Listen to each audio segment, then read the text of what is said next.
what happens. You know, we're going to be starting to possibly renegotiate that if it's even. No. Well, I still believe that, but you know, it takes two to tango, right? But no, I do. I mean, I believe it would be a massive tax cut for the Canadian citizens. You get free military, you get tremendous medical cares and other things. There would be a lot of advantages, but it would be a massive tax cut. And it's also a beautiful, you know, as a real estate developer, you know, I'm a real estate developer at heart. When you get rid of that artificially drawn line, somebody drew that line many years ago with like a ruler, just a straight line right across the top of the country. When you look at that beautiful formation when it's together, I'm a very artistic person, but when I looked at that beauty, I said, that's the way it was meant to be. But, you know, I do feel it's much better for Canada. But we're not going to be discussing that unless somebody wants to discuss it.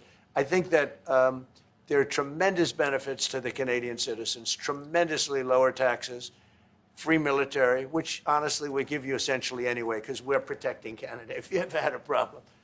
But I think it would really be a wonderful marriage because it's two places that get along very well. They like each other a lot. Well, if I may, as you know from real estate, there are some places that are never for sale. That's true. We're sitting in one right now, you know, Buckingham Palace that you visited as well. That's true. And having met with the owners of Canada over the course of the campaign last several months, it's not for sale, won't be for sale ever.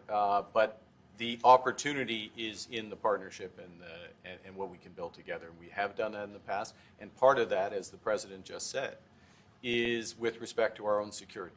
And my government is committed for a step change in our investment in Canadian security and our partnership, and I'll say this as well, that the President has revitalized international security, revitalized NATO, and us playing our full weight in NATO, and that will be part of it. True. And they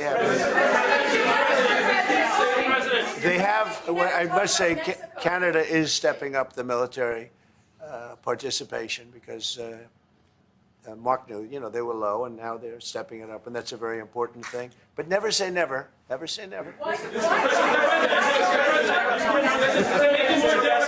Moving into the United States, Honda, we have. Consider what Mr. Carney just said, that Canada is not for sale. Does this make the discussion a little more difficult to start on? No, not at all. No, not at all. No, time will tell. It's only time. But I say never.